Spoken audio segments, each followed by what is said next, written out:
They say it is your fault. You have been hearing this for 10 years, not always in words.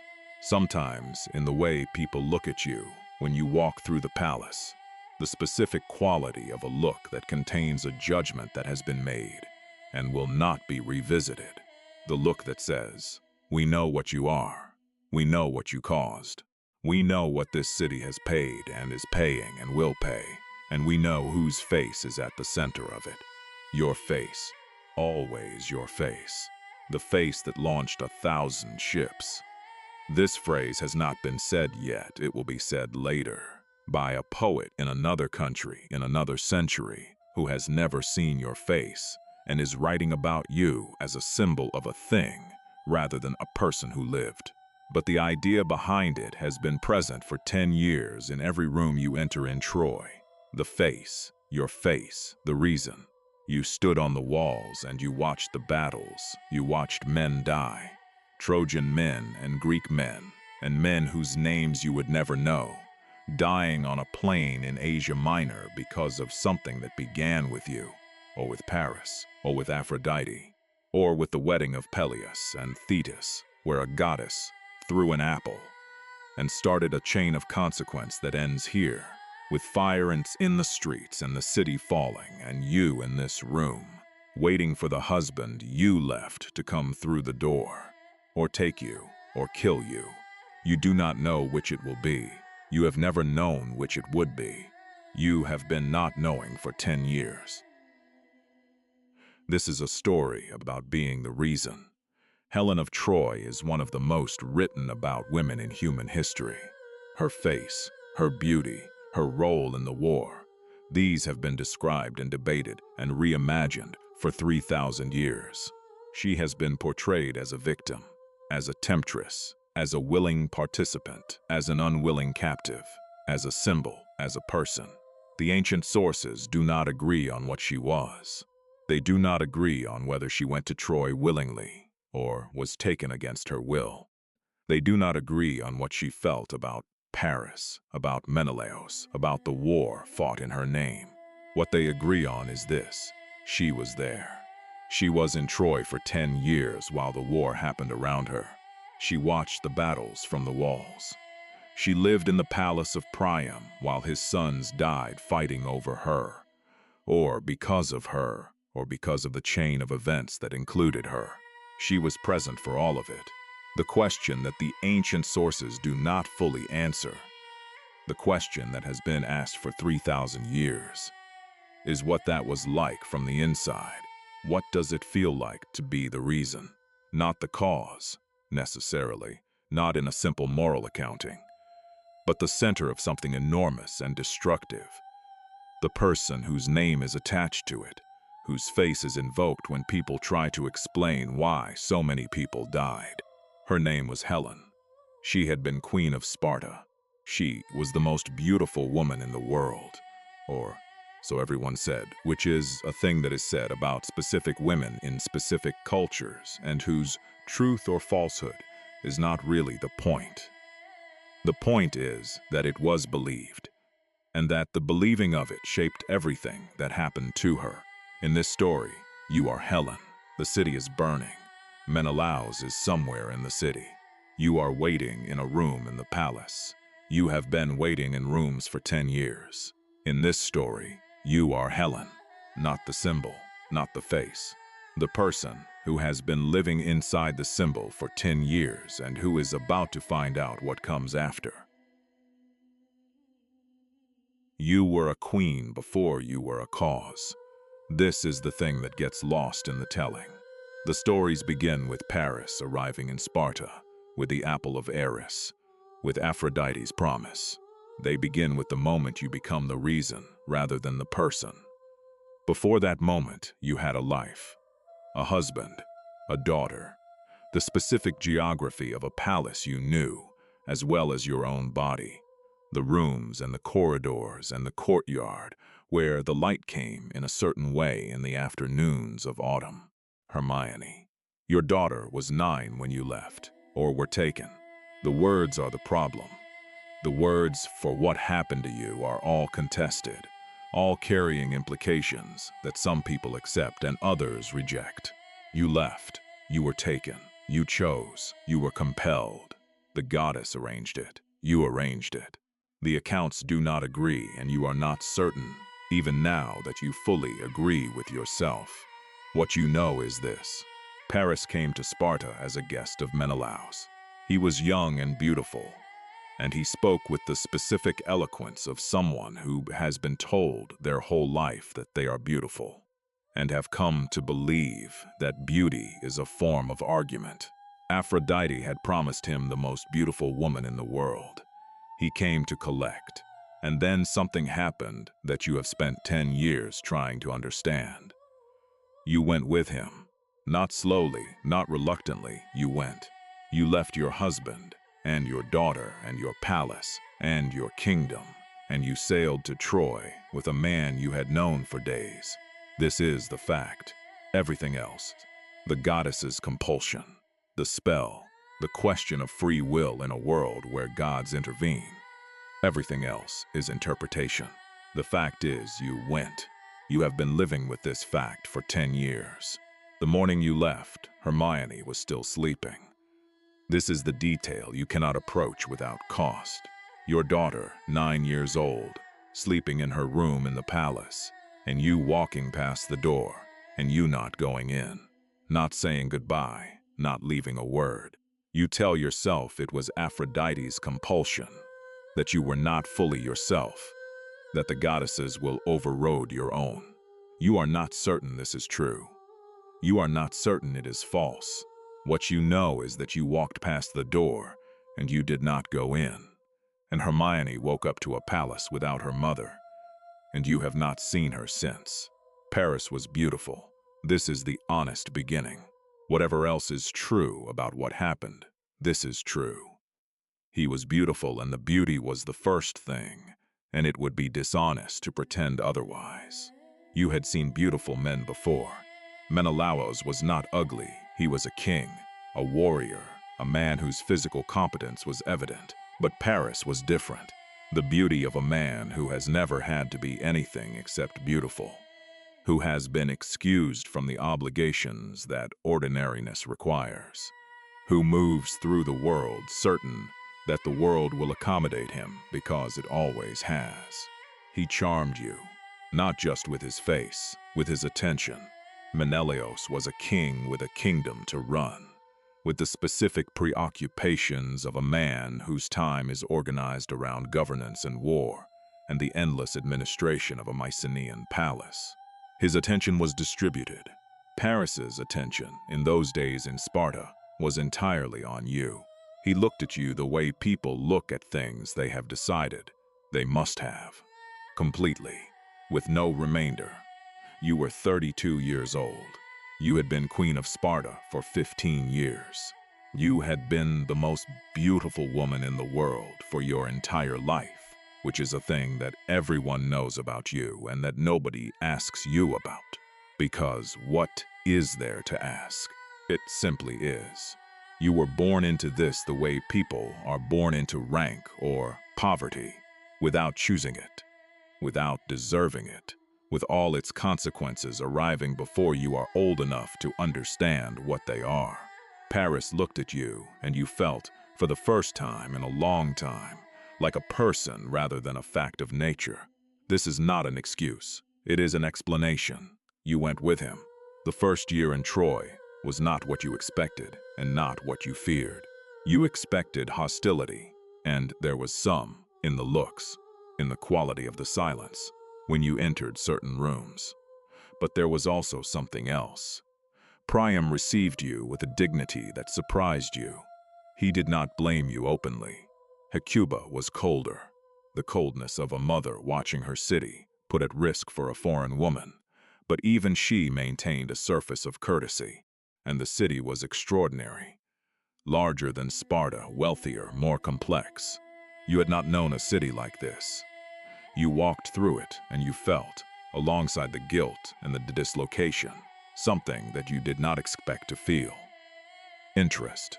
The city was interesting. You stood on the walls, not every day, not in a disciplined way, but often enough that the walls became your place. The height, the view, the specific position between the city, and the plain that gave you the complete picture that nowhere else gave you. Inside the palace you saw a portion. In the city you saw another portion. On the walls you saw everything. You saw the Greek camp. You knew that camp. Not personally, you had not been there. But you knew it the way you knew the plains around Sparta from the palace windows. The way you know a landscape that is visible from your home. The camp had been visible from the walls for 10 years, and you had looked at it every time you came up here. You knew where Agamemnon's tent was, roughly. You knew where Achilles was, from the section of the camp that was distinct in its arrangement. You knew the fleet on the beach, the ships that had come from Sparta and Ithaca and Mycenae, and all the other places that had sent men to get you back. They came to get you back. 1,000 ships for you. This phrase will be used later, much later, by someone trying to capture the scale of what your face caused. Standing on the walls looking at the fleet on the beach, you understand the scale without the phrase. The ships are real. Each ship brought men. The men fought. Many of them died. On the plain below you, in the years of the war, you watched men die. You watched Hector fight. You watched Achilles move through the Trojan lines like something that belonged to a different category than ordinary men. You watched the dead carried back by both sides. They died because of you, or they died because of Paris, or because of Aphrodite, or because of Agamemnon's ambition, or because of the structure of a world in which kings make their quarrels into wars and wars are paid for by the lives of men who did not make the quarrel. You have thought about this for 10 years. The accounting does not resolve. Hector spoke to you once about it. Not accusingly. Hector was not an accusing man. He came to the walls where you were standing, and he stood beside you, and he looked at the plain for a while, and then he said something that surprised you. He said, "None of this is your fault in the way they say it is." He said, "Paris made a choice. My father made a choice to keep you here. Agamemnon made a choice to bring the fleet. Many people made choices, and the choices have consequences, and the consequences are on the plain below us." He paused. He said, "I do not say this to comfort you. I say it because it is true.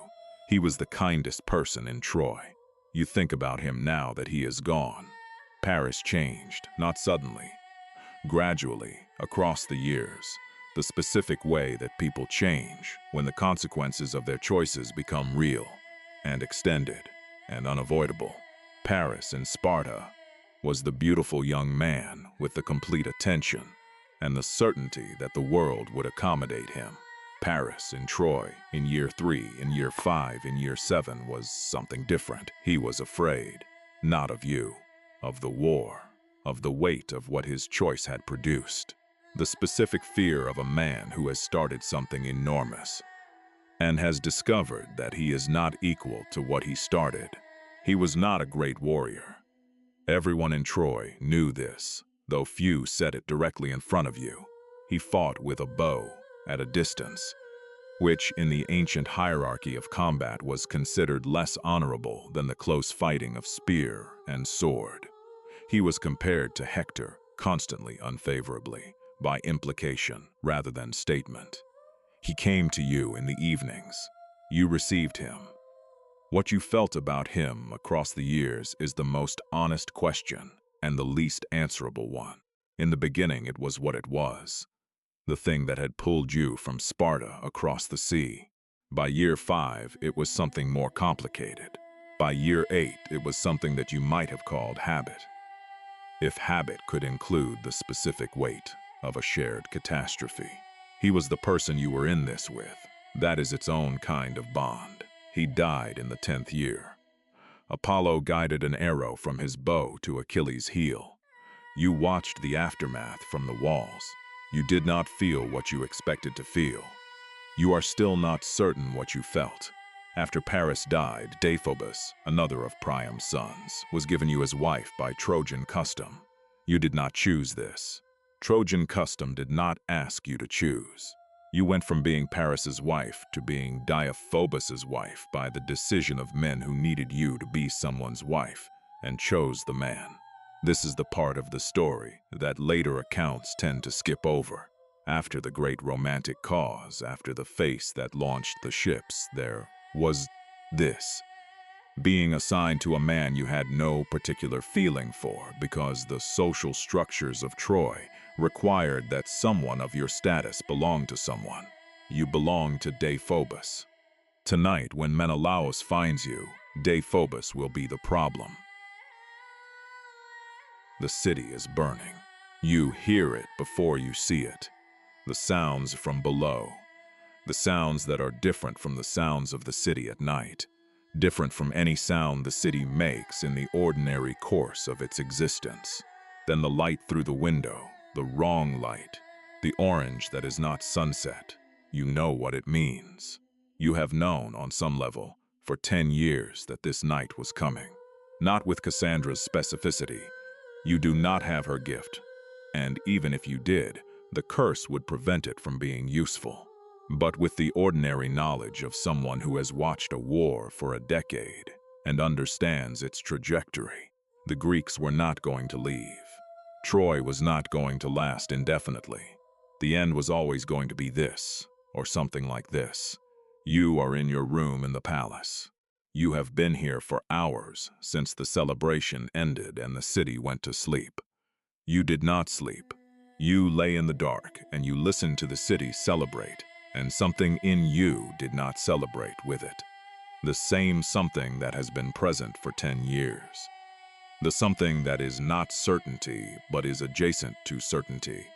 The knowing that is not a prophecy but is a direction. Now the direction has arrived. You get up. You go to the window.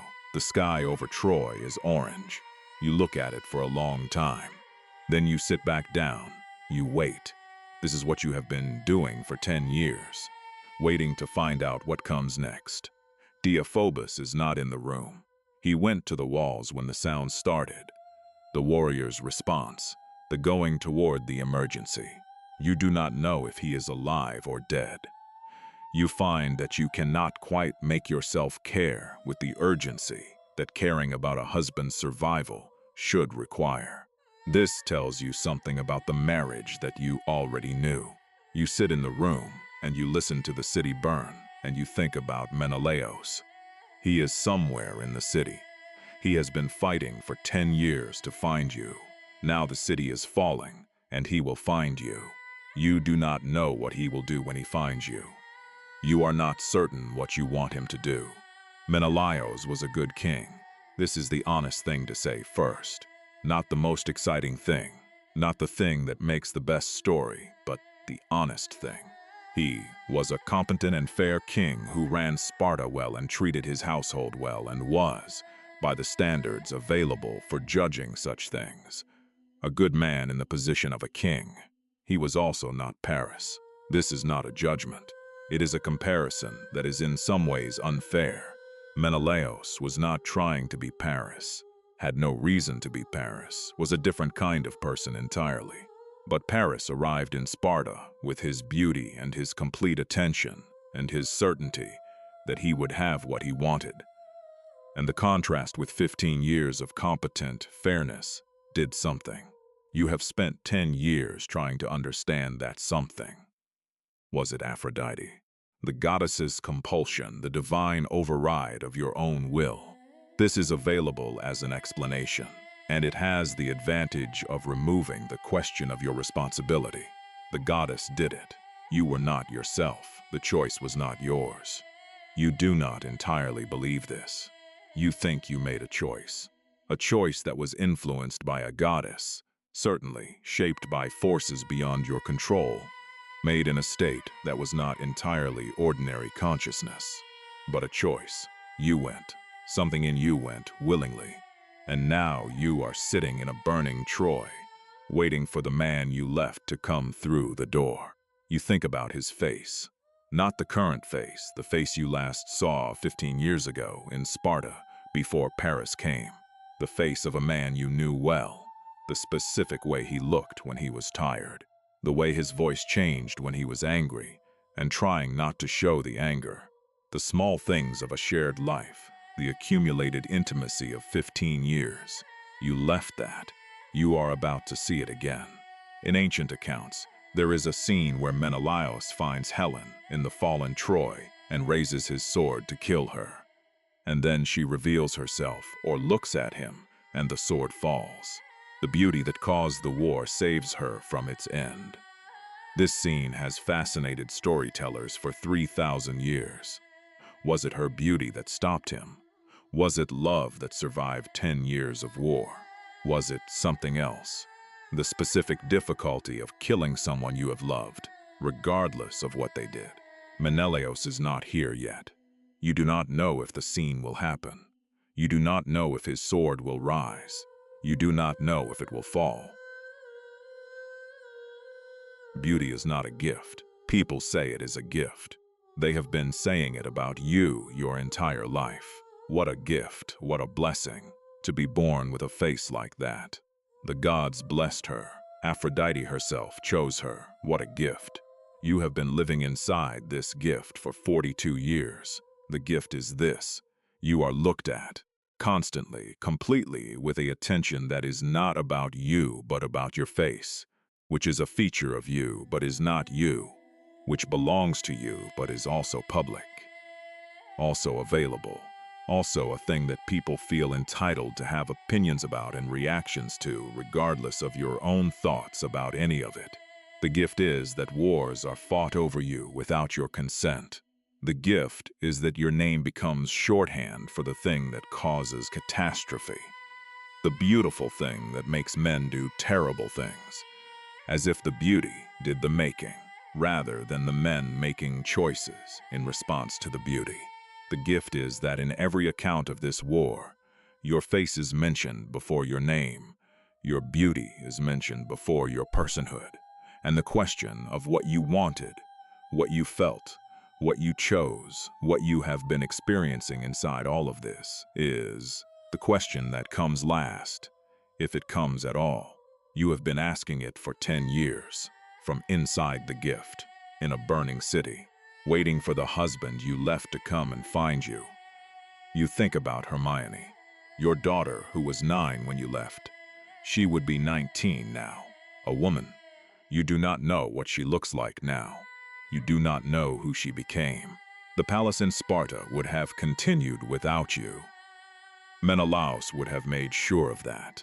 The king whose competence included the management of a household, even in the extraordinary circumstance of his wife's absence. Hermione grew up in Sparta without her mother, and you grew up into the cause of a war in Troy without your daughter.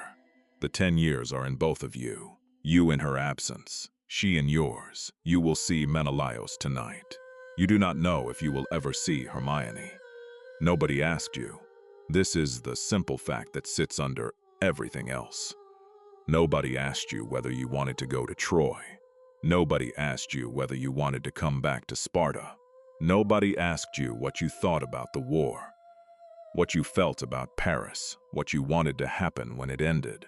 You were the reason and the prize and the cause and the face, and nobody, in 10 years, sat down with you and asked what you actually wanted. Hector came closest. The conversation on the walls where he told you the accounting of fault was not as simple as people made it. He came closest to treating you as a person with an interior rather than an exterior. A person who had thoughts and feelings about what was happening, rather than simply a person to whom things were happening. He is gone now. The others. Priam was always formal, the king managing a difficult situation as carefully as possible. Hecuba was cold.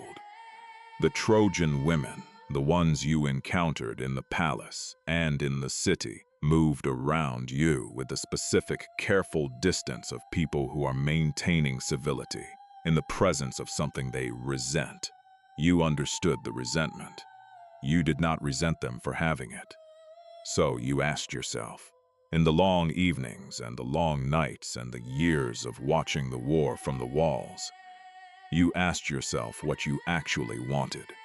The answer was not simple, and it was not consistent, and it changed across the years, and you have not arrived at a final version. What you know is this: you did not want this war. You did not want 10 years of men dying on a plane in your name. Whatever you wanted when you went with Paris, whatever the goddess did or did not do to your will, you did not want this. This is not the same as not being responsible, but it is true. There is a version of this story in which you never went to Troy, in which Aphrodite sent a phantom, a copy of you, an image made of cloud and divine intention, to Troy with Paris, while the real you was carried by Hermes to Egypt, to the court of the Egyptian king Proteus, where you waited out the war faithful to Menelaos, never having left him at all. This version exists in ancient sources. Herodotus considered it the most plausible account. He argued that Troy would never have been destroyed for a woman who was not even there. Some poets believed it. In this version, you are entirely innocent.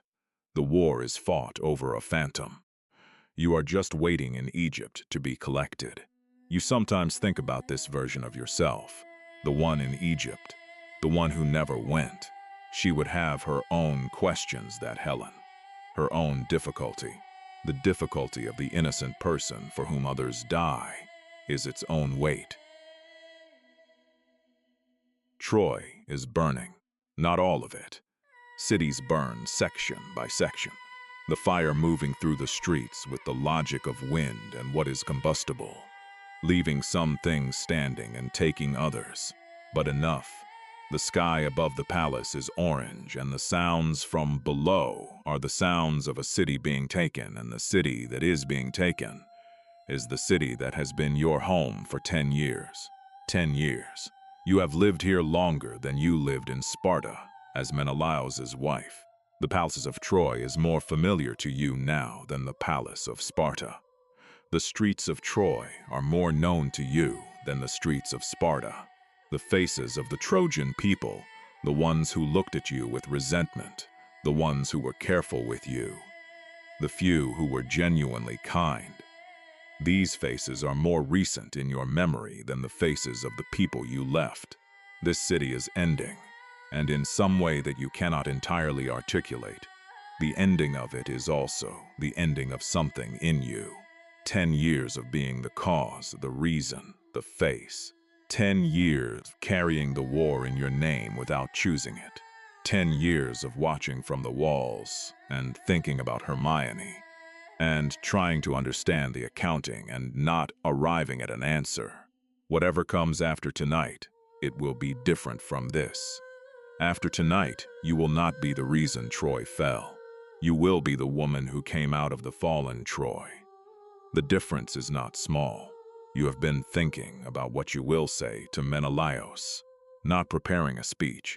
The situation does not lend itself to speeches, and Menelaos is not a man for speeches, but thinking about the first words, the first moment. What do you say to the husband you left 15 years ago after a 10-year war fought in your name? What does he say to you? What does either of you say that is adequate to what happened? You have been thinking about this for years, and you have not arrived at words. Maybe words are not the right form. Maybe the first moment is not a moment of words. Maybe it is a moment of looking at each other across everything that happened and simply existing in the fact of it. Two people who shared a life once and lost it, and are now here on the other side of something enormous, looking at each other across the enormous thing. He finds you. Not immediately. The night is long and the city is large, and Menelaos has other things to do before he comes to the room where you are waiting. But he comes. Eventually he comes through the door, and he is there. He is older. This could be obvious. 15 years is 15 years, and 10 of them have been war. But the fact of his age arrives separately from the knowing of it. The man in the doorway has the age of the war in his face. specific weathering of a decade of hard outdoor living, and the grief of what this war has cost. He is not the man who stood in the palace in Sparta. He is the man that man became. You look at each other. He has a sword. The sword is in his hand, not raised, not lowered, present. The specific ambiguity of a weapon held by a man who has not yet decided to do with it, who came here with the intention of one thing, and is now standing in the reality of another thing, and the two things are not the same. You do not speak first, you wait. This is what you are good at. You have been waiting for 10 years. You can wait another moment while Menelaos looks at you and decides what he is going to do. He looks at you for a long time. The sword is still in his hand. Then something changes in his face. Not softening exactly. Something more complex than softening. The specific change of a face that has been holding one thing for a very long time and is now encountering the reality that what it was holding was not entirely the same as what it thought it was holding. The sword moves. You do not know if it is your beauty that stops him. Maybe it is. Maybe the face that caused the war saves you from it. The old equation reasserting itself at the last moment. Or maybe it is something else. Maybe it is 15 years of shared life that is more present in this moment than 10 years of war. Maybe it is the specific difficulty which any person who has loved someone knows, of being in the same room with that person and doing the irrevocable thing. Maybe it is something you cannot name. The sword moves. That is what you know. What caused it to move is a question that belongs to Menelaos, and Menelaos does not explain. You will go back to Sparta. This is what will happen. Menelaos will take you on his ship, and the ship will sail home. And the homecoming will be complicated in the ways that homecomings are complicated. When the home has been left under the circumstances, yours was left under. And when the going home is preceded by a 10-year war, the voyage home will itself take years. Storms, wrong winds, the gods arranging the return of the Greek fleet, according to their own agenda. You will arrive in Sparta eventually. Hermione will be there. She will be 19 or 20, a woman you have not seen since she was 9. You will see each other for the first time in 10 years. What that meeting is like is something you cannot know yet. Sitting in this room in burning Troy, you only know it will happen. You hold that like a light. Sparta will be Sparta. The palace will be the palace. The rooms you have not seen in 15 years, the specific quality of Spartan light in autumn afternoons, the geography of the life you left, it will all be there. Whether it will feel like home after everything, that you cannot know yet. What you know is that the being the reason is over. Troy has fallen. Whatever you were the reason for has completed its course. The war that was fought in your name is done. The 10 years of watching from the walls, of carrying the weight of the dead on a plain below, of being looked at as a fact of nature rather than asked as a person, that is ending with the city. You do not know what comes after. Nobody asked you. You will find out. This is the first thing in 10 years that will happen because of something other than what you caused. The first thing that will simply happen to you as a person. Close your eyes, the city is burning. They say it is your fault. Nobody asked what you wanted. Hermione is in Sparta. You are going home. A note of history. Helen of Troy is one of the most enduring figures from ancient Greek mythology and literature. Her role in the Trojan War, as its cause, its context, and its ultimate prize, has been examined and re-examined for 3,000 years. The ancient sources do not agree on the fundamental question of her agency, whether she went to Troy willingly or was taken against her will. Homer's Iliad presents a complex Helen, who is aware of her own role in the war, who feels shame and grief about it, and who is depicted with genuine sympathy by the poet. In a famous scene, she stands on the walls of Troy with the Trojan elders and identifies the Greek heroes on the plain below. Her knowledge of the Greek leaders, humanizing both her and them.